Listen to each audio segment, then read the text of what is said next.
in the sweltering salt marshes of southern Iraq, where the air stung with brine and the soil swallowed sweat, history's most overlooked revolution began. The year was 869 CE, and the Abbasid Caliphate, one of the most powerful empires in the world, thrived on conquest, trade, and the brutal exploitation of enslaved labor.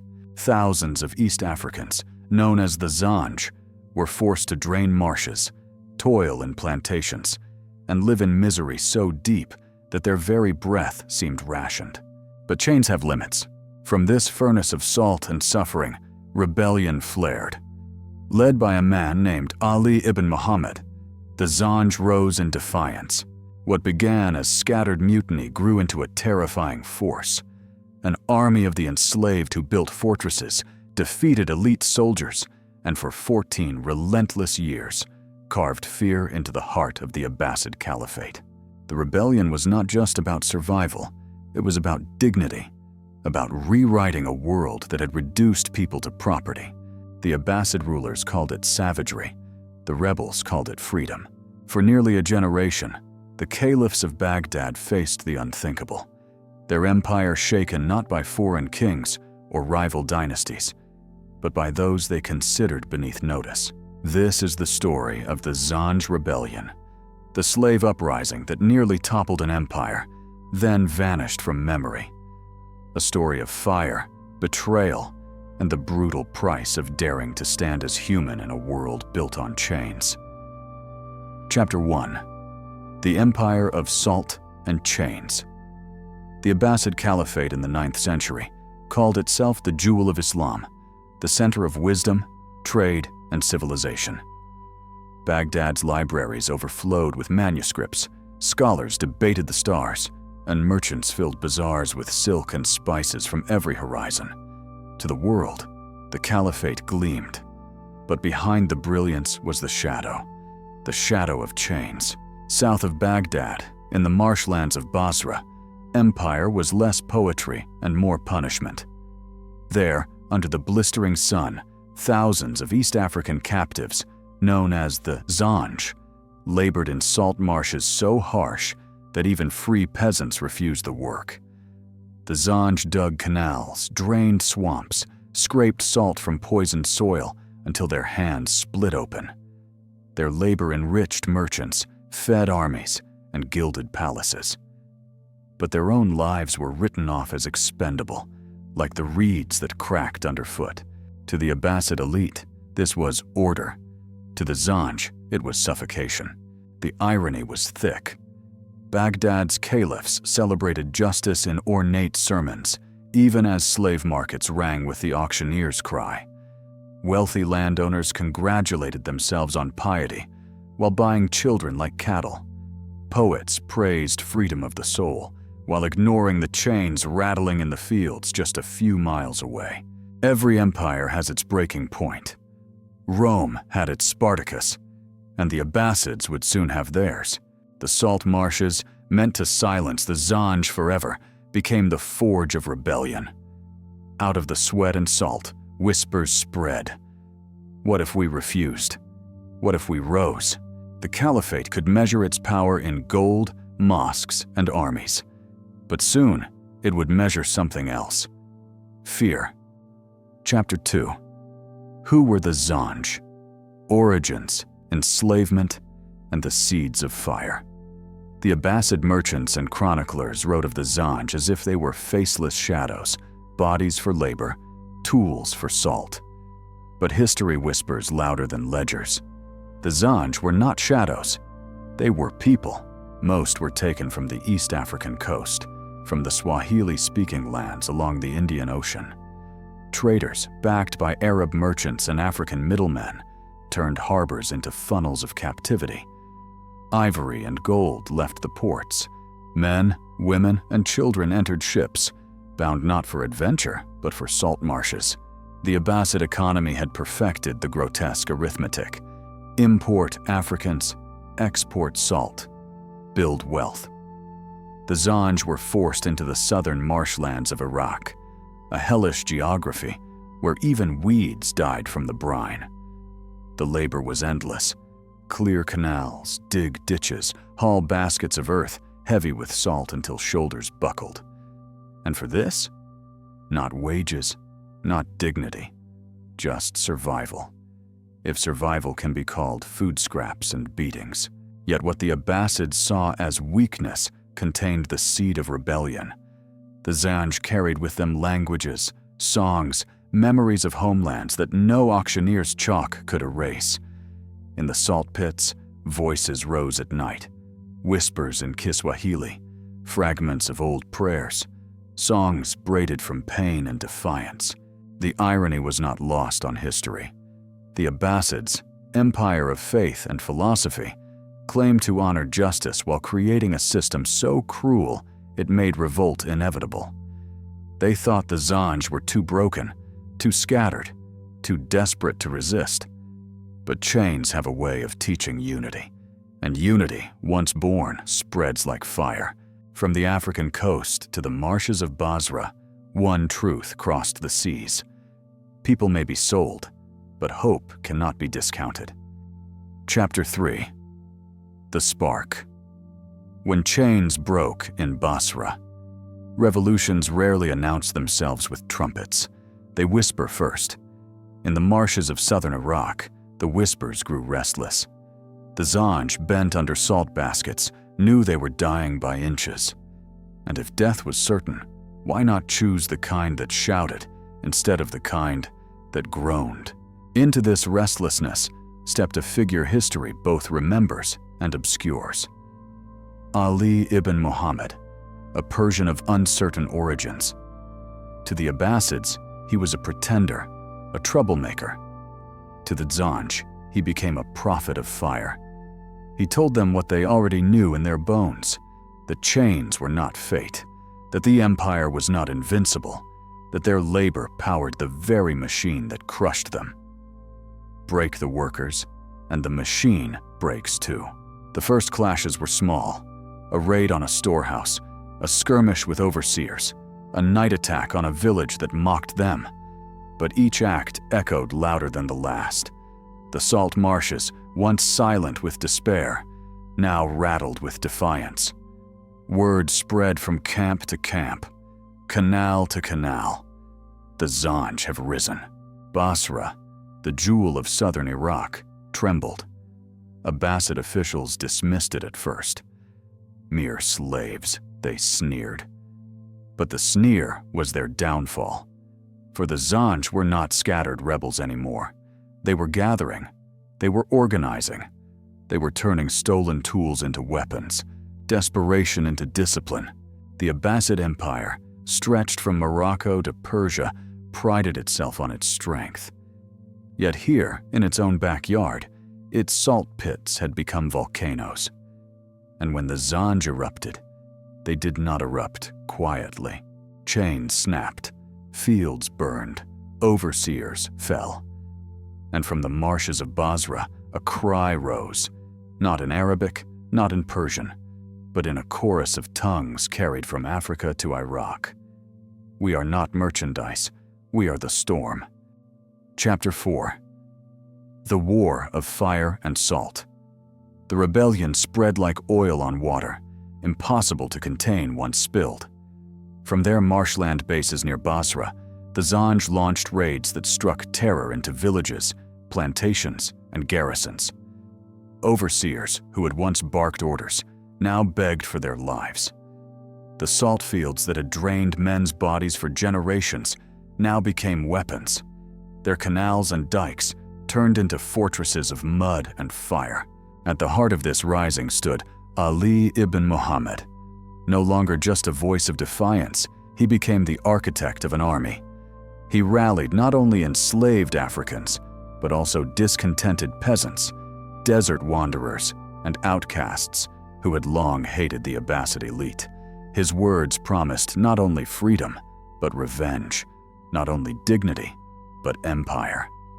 To the desperate, he was both general and prophet. The Abbasids underestimated him. They sent detachments of soldiers, convinced a few hundred trained men could scatter this rabble. But the marshes betrayed them. The Zanj fought with ferocity born of desperation, using terrain as their ally. Ambushes turned Roman-style lines into chaos. Soldiers drowned in canals they could not cross. Fire ships, crude but deadly, spread flames across the waterways. Again and again, the Zanj cut down the Caliphate's armies, seizing weapons, armor, and captives. By 869 CE, the rebellion was no longer a nuisance. It was a war. The Zanj captured Basra itself, one of the richest cities of the Abbasid south. Flames engulfed its streets, smoke rising like a banner of vengeance. For the first time, the Caliphate understood. This was no slave revolt. This was a revolution. Ali ibn Muhammad declared a new city, Al-Muhtara, the chosen, carved out of marshland, a capital for the free. There, the Zanj built mosques, markets, and fortifications. What began as a cry in the salt pits now looked like a rival state. For 15 years, the Abbasids would struggle against this state within a state. Their armies drained, their prestige wounded. The war of fire and salt had begun. And the question echoing from Baghdad to Basra was terrifying. Could an empire of slaves rise to rival the empire of caliphs? Chapter 5. Baghdad strikes back. By the early 870s, the Abbasid Caliphate could no longer laugh off the rebellion in the marshes. The Zanj had burned Basra, cut trade routes, and humiliated governors who swore loyalty to Baghdad. Tax revenues dwindled, merchants fled, and whispers spread that the caliph himself had lost God's favor. What was once dismissed as a slave uprising had grown into a rival power. And Baghdad, the heart of the empire, could not ignore the insult. The caliphs responded with force, but not with unity. At first, they dispatched provincial generals, men more concerned with saving their reputations than saving the empire. Armies marched south, glittering with banners and steel, only to be swallowed by the marshes. Each defeat fed the legend of the Zanj. Each burned camp taught the rebels how fragile the empire's armor truly was. Then came the turning point. In 878, the Caliph al-Mu'tamid turned to his brother, al-Muwaffaq, the man who would become the hammer of the rebellion. Al-Muwaffaq reorganized the campaign with ruthless efficiency. No longer would the empire underestimate slaves with knives. He built fleets of warships to navigate the canals, fortified supply lines, and recruited soldiers, hardened by campaigns against Byzantines and Persians. If the Zanj had turned marshland into a fortress, Baghdad would meet them with siege and steel. The war shifted. Battles raged for days across rivers and salt flats. Fire arrows lit the skies. Canals ran red. Al-Muwaffaq's troops stormed outposts one by one, cutting away at the territory of the Zanj. Yet victory did not come easily. Each Abbasid advance was answered by ambushes and raids. Villages rose and fell like kindling tossed into a bonfire. And still, the Abbasids pressed. They were not fighting just for land. They were fighting for legitimacy. Every city retaken was a proclamation. The Caliphate endures. Every rebel captured and executed was a warning. The empire bends, but does not break. By the late 870s, the noose began to tighten around Al-Muhtara, the Zanj capital. But the rebels, hardened by a decade of war, refused to surrender. For them, every battle was the same choice: freedom or death. The final reckoning was drawing near. Chapter 6. The Siege of Al-Muhtara. By 879, the Abbasid Caliphate had grown tired of half measures. The rebellion had burned too long, too bright. The caliph's brother, al-Muwaffaq, resolved to end it once and for all. His armies had clawed back strongholds across the marshes, but one fortress remained, Al-Muhtara, the city the Zanj had carved from the swamp and crowned as their capital. Al-Muhtara was no mere camp. It was a fortress of canals and palisades, defended by thousands of hardened fighters and tens of thousands of desperate families. For over a decade, it had stood as the defiant heart of the rebellion, a symbol that the enslaved could not only rise, but rule. Its fall would mean the end. Its survival would mean the Abbasid Caliphate itself had been broken. Al-Muwaffaq brought everything. Siege engines dragged through mud, warships packed the canals, soldiers marched in disciplined ranks that stretched for miles. Chroniclers described the clash as a storm of iron. Abbasid catapults hurled fire into the rebel city. Zanj raiders struck back with arrows, spears, and sheer fury. The marshes filled with the cries of battle, day and night, until even the reeds seemed to burn. Inside the city, hunger gnawed at the defenders. Food dwindled, and disease spread in the cramped canals. Yet still they fought, knowing that no mercy awaited them if they surrendered.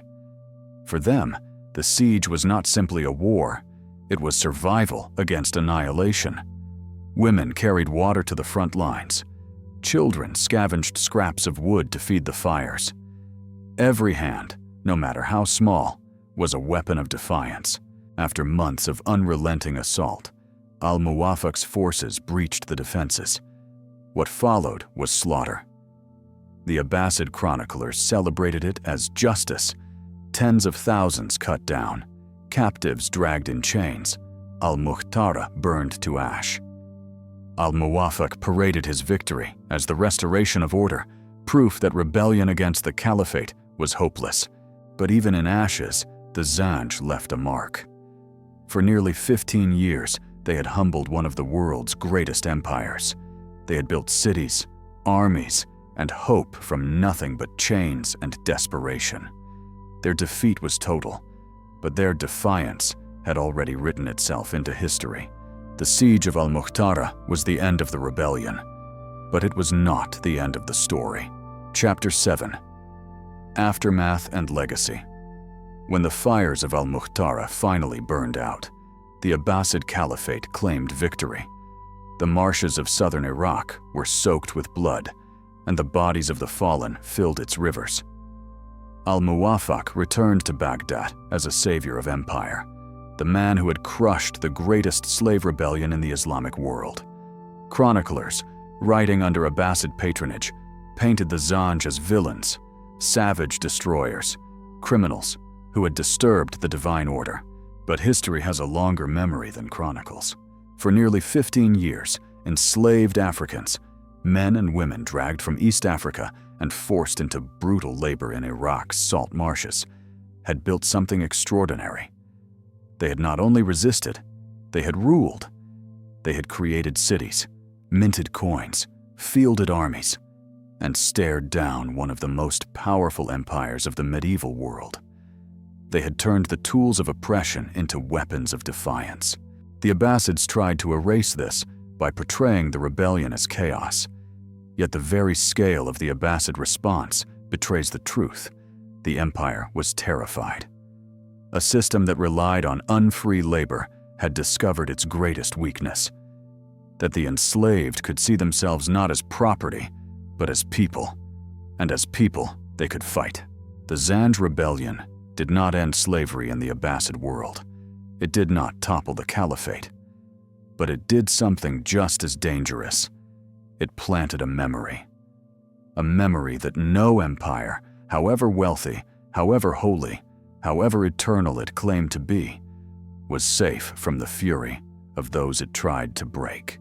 Centuries later, echoes of the Zanj would reappear, in revolts, in abolitionist writings, in the whispered stories of resistance passed from generation to generation.